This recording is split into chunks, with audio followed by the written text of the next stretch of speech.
ভাগ্যের উপরে কখনোই কোনো কিছু হয় না। সবাই দেখি হাত দেখিয়ে নিজের ভাগ্য পরীক্ষা করে, কিন্তু তারা কেন ভুলে যায় যাদের হাত নাই ভাগ্য কিন্তু তাদেরও থাকে।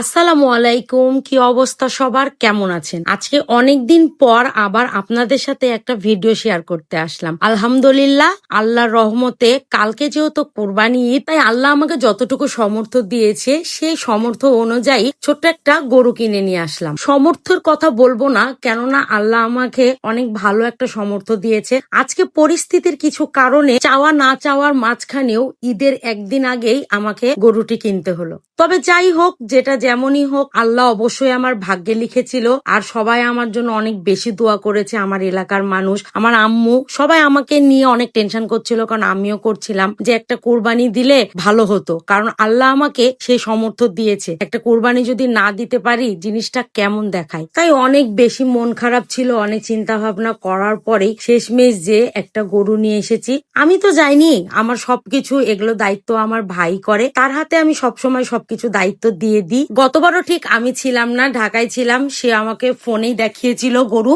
এইবারও ঠিক ওর মন পছন্দ মতন একটা গরু নিয়ে এসেছে। গতবারও যেমন আমি সন্তুষ্ট ছিলাম, এইবারও তাই। আল্লাহ রিজিকে যেটা রেখেছে, ভাগ্যে যেটা রেখেছে, ঠিক সেটাই হবে। ভাগ্যের উপরে কখনোই কোনো কিছু হতে পারে না। আমার গরু কিনা দেখে আমি যতটা খুশি হয়েছি, তার থেকে বেশি খুশি হয়েছে আমার এলাকার মানুষ, আমার আম্মু। আর তুবাকে দেখে তো আপনারা বুঝতেই পারছেন, ও এত বেশি খুশি যে কাউকে বলতে দিচ্ছে না যে এটা আমার। কেউ যদি মজা করে ওকে একবার বলছে যে এটা আমার গরু, না, যা, চলে যাও, গো, এগুলো সবকিছু তো এখন বলা শিখেছে। তো সবাইকে পার করে দিচ্ছে আর আমার করে হাসাহাসি করছে। আমরা অনেক বেশি খুশি। আমি চাই আপনারা আমার জন্য একটু দোয়া করবেন। আল্লাহ যেন আমাকে সবসময় এভাবেই যেন সবল রাখে। আমি সবসময় যেন নিজের সাথে সাথে যেন অন্যের মুখেও যেন হাসি ফোটাতে পারি। আমি জানি না অন্য এলাকায় কেমন কি হয়, কিন্তু আমাদের এলাকায় কিন্তু যে কোনো উৎসব অনেক ধুমধাম করেই হয়। যেমন দেখেন, কালকে কিন্তু কোরবানি ঈদ। আমাদের এখানে অহরহ গরু বাঁধা আছে, ছাগল বাঁধা আছে। আল্লাহ যাকে যেমন সমর্থ দিয়েছে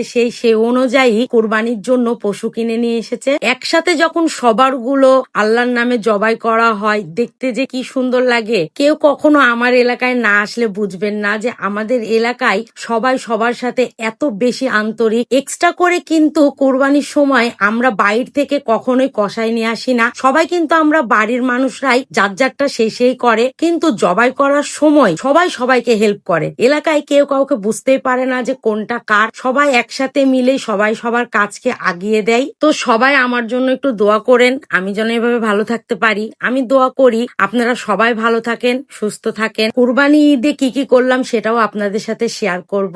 তো সবাই কিন্তু